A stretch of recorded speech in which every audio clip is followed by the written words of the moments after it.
భగవద్గీత 2వ అధ్యాయము గీతాసారము 17వ శ్లోకము. శ్రీ భగవానువాచ అవినాశీ తు తద్విద్ధి యేన సర్వమిదం తతం వినాశమవ్యయస్య న కశ్చిత్ కర్తుమర్హతి.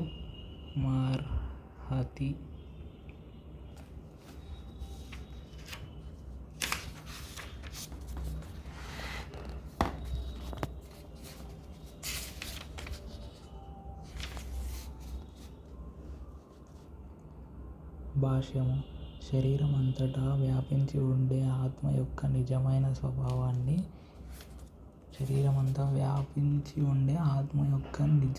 స్వభావాన్ని ఈ శ్లోకము స్పష్టంగా వివరిస్తున్నది.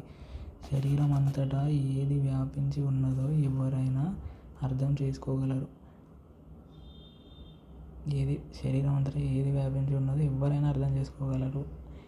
అదే చైతన్యము. శరీరమంతటా ఏది వ్యాపించి ఉన్నదో ఎవరైనా అర్థం చేసుకోగలరు.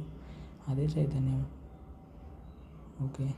దేహంలోని ఒక భాగంలో లేదా పూర్తి దేహంలో కలిగే బాధలు, సుఖాలు ప్రతి ఒక్కడూ ఎరిగి ఉంటాడు. ఈ చైతన్య విస్తారము మనిషి దేహము వరకే పరిమితమై ఉంటుంది. ఒక దేహంలోని బాధలు, సుఖాలు ఇంకొక దేహానికి తెలియవు. అందుకే ప్రతి దేహము ఒక వ్యక్తిగత ఆత్మకు ఆకారము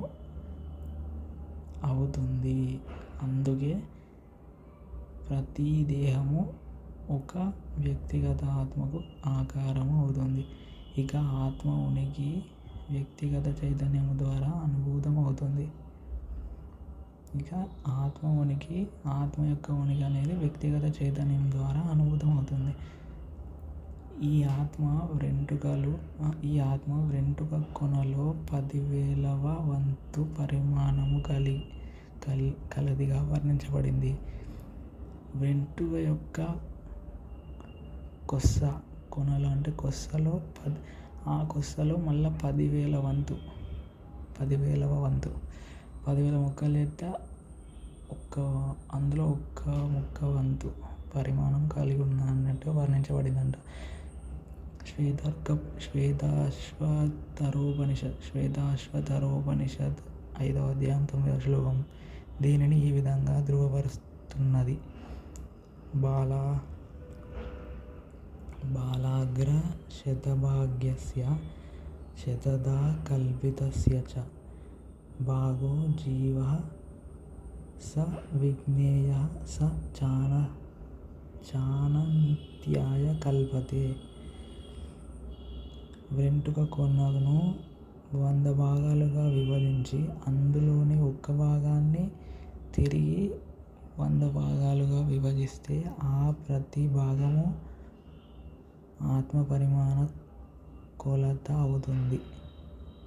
ఇటువంటిదే మరొక శ్లోకము ఇలా చెప్పబడింది. కేశాగ్ర శతభాగస్య శతాంశః సాదృశాత్మకః జీవః సూక్ష్మస్వరూపోऽయం సంఖ్యాతీతో హి చిత్కణః. వెంట్రుక కొనలో 10,000వ వంతు పరిమాణము కలిగిన అసంఖ్యాకమైన ఆధ్యాత్మిక అణువులు ఉన్నాయి. అంటే ఆధ్యాత్మిక అణువైనట్టి వ్యక్తిగత ఆత్మ భౌతిక అణువుల కంటే సూక్ష్మమైనది. అటువంటి అణువులు అసంఖ్యాకంగా ఉన్నాయి. ఈ సూక్ష్మమైన ఆధ్యాత్మిక కణమే భౌతిక దేహానికి ఆధారం. అంటే ఈ హోల్ బాడీ అనేది బాడీ మొత్తం అనేది ఒకటే కాదు. బాడీ లోపల మనకి యాక్చువల్గా ఆర్గాన్స్ ఉంటాయి. ఆర్గాన్స్ ఎట్లా ఫామ్ అవుతాయి అంటే మాలిక్యూల్స్ ఎట్లా ఫామ్ అవుతాయి అంటే మనకు తెలుసు. ఇదంతా మాలిక్యూల్స్ ఎట్లా ఫామ్ అవుతాయి అంటే సెల్స్ అంటే కణాలు అన్నట్టు. కణాలు కూడా ఎట్లా ఫామ్ అవుతాయి అంటే మళ్ళీ ఇప్పుడు రీసెర్చ్ ఈజ్ గోయింగ్ ఆన్ అన్నట్టు. ఆ రీసెర్చ్ ఏం చెప్తుందంటే అది అణువులు అనేవి అణువుల లోపల 3 పార్ట్స్ ఉన్నాయి అని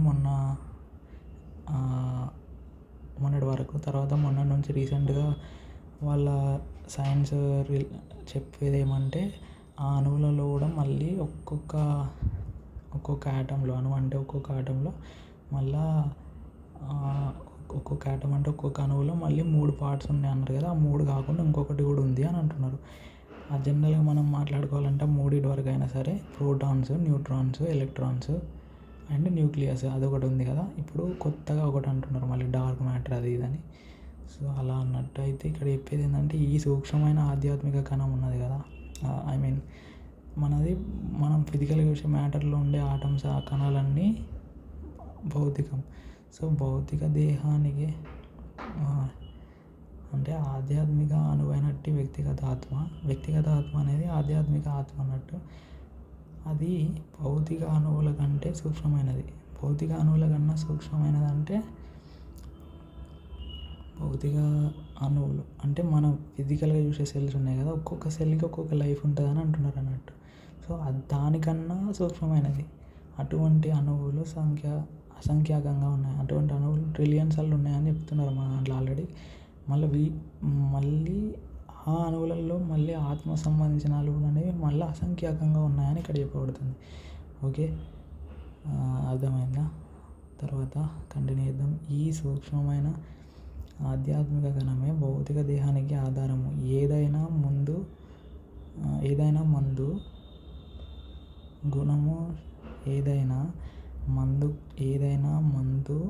గుణము శరీరమంతటా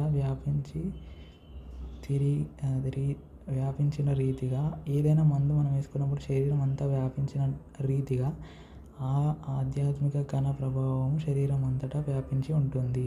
శరీరం అంతటా ఈ ఆత్మ వ్యాపించి ఉండడము చైతన్యము ద్వారా అనుభూతమవుతుంది. ఆత్మ ఉనికికి అదే నిదర్శనము. చైతన్యము లేనట్టి దేహము శవమని. ఎటువంటి లౌకిక ఏర్పాట్లు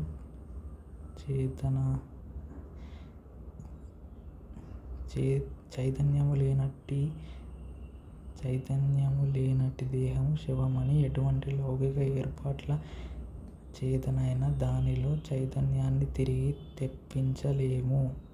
తెప్పించలేమని అమాయకుడైనా అర్థం చేసుకుంటాడు. కనుక చైతన్యం అనేది భౌతిక మూలాల సమ్మేళనము వలన కాకుండా ఆత్మ వలననే కలుగుతోంది.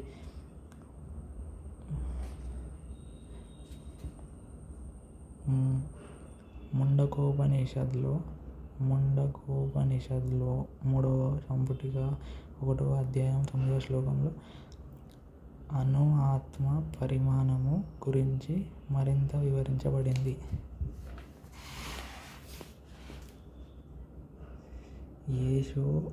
ఏషోనురాత్మా చేతసా వేదితత్వో యస్మిన్ ప్రాణః పంచధా సంవివేశ ప్రాణైశ్చిత్తం సర్వమూతం ప్రజానాం యస్మిన్ విశుద్ధే విభవత్యేష ఆత్మ.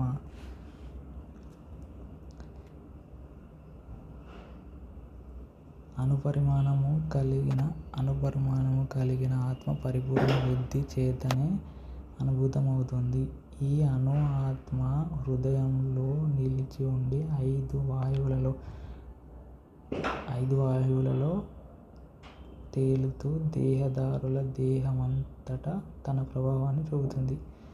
అయితే ఆ 5 వాయువులు ఏంటంటే ప్రాణ 1, అపాన 2, వ్యాన 3, సమాన 4, ఉదాన 5. ఈ 5 వాయువుల ఏంటిది అసలు? ఈ అణుపరిమాణంలో కలిగి ఉన్నది కాబట్టి ఈ అణు ఆత్మ హృదయంలో నిలిచి ఉండి ఈ 5 వాయువులతో అంటే ప్రాణ, అపాన, వ్యాన, సమాన, ఉదాన వాయువులతో తేలుతూ శరీరం అంతటా ఉంటూ తేలుతూ దేహదారుల దేహమంతటా తన ప్రభావాన్ని చూపుతుంది. ఈ 5 వాయువుల కల్మషము నుండి ఆత్మ శుద్ధిపడినప్పుడు దాని ఆధ్యాత్మిక ప్రభావము ప్రదర్శితమవుతుంది. ఎప్పుడు అంటే ఈ 5 వాయువుల కల్మషము నుండి ఆత్మ శుద్ధిపడినప్పుడు. విశుద్ధ ఆత్మను చుట్టి ఉండే 5 రకాల విశుద్ధ ఆత్మను చుట్టి ఉండే 5 రకాల వాయువులను నానా రకాలైన ఆసనాల ద్వారా నియంత్రించడానికే హఠయోగము ఉద్దేశించబడింది.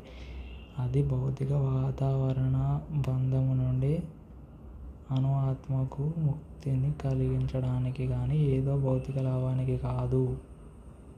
అది భౌతిక వాతావరణ సంబంధం నుండి ఆత్మకు ముక్తిని కల్పించడానికే కానీ ఏదో భౌతిక లాభానికి కాదు.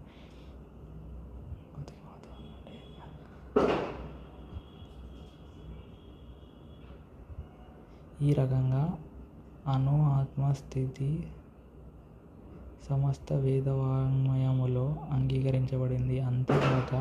అంతేగాక ఏ బుద్ధిమంతుడైనా దీనిని ప్రత్యక్షంగా అనుభవంలోకి తెచ్చుకోగలుగుతాడు. కేవలము బుద్ధిహీనుడే ఈ ఆత్మను సర్వవ్యాపకమైన విష్ణుతత్వంగా భావిస్తాడు. ఆత్మ ప్రభావం ఒక ప్రత్యేక దేహం అంతటా వ్యాపించి ఉంటుంది.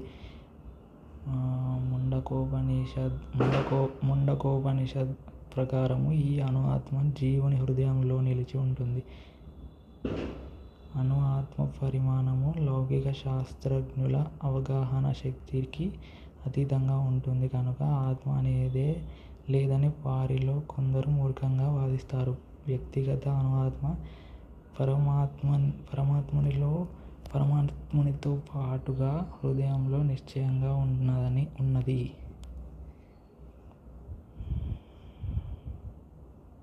వ్యక్తిగత ఆత్మ పరమాత్మునితో పాటుగా హృదయంలో నిశ్చయముగా ఉన్నది. అందుకే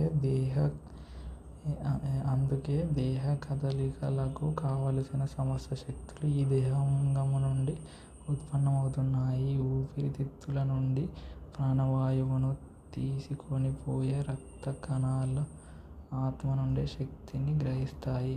ఆత్మ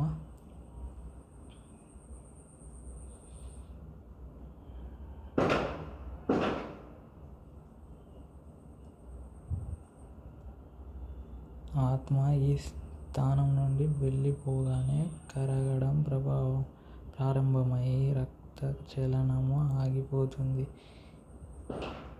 ఎర్ర రక్త కణాల ప్రాముఖ్యాన్ని వైద్యశాస్త్రం అంగీకరించిన వాటి శక్తికి మూలం ఆత్మయని కనుగొనలేకపోతుంది. అయినా హృదయమే దేహశక్తులన్నింటికీ స్థానమని వైద్యశాస్త్రము అంగీకరించింది. అట్టి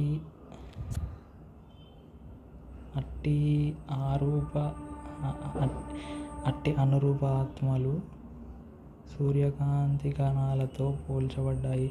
సూర్యకాంతిలో అసంఖ్యాకమైన తేజోమయ కణాలు ఉంటాయి. అదేవిధంగా భగవదంశలు అంటే ప్రభ సూర్యోత్కృష్ట శక్తి అని పిలువబడే అంటే మన ఇంగ్లీష్లో చెప్పాలంటే ఫోటాన్స్ అంటారు కదా, అది అని పిలువబడే భగవంతుని కిరణాలలోని కణాలు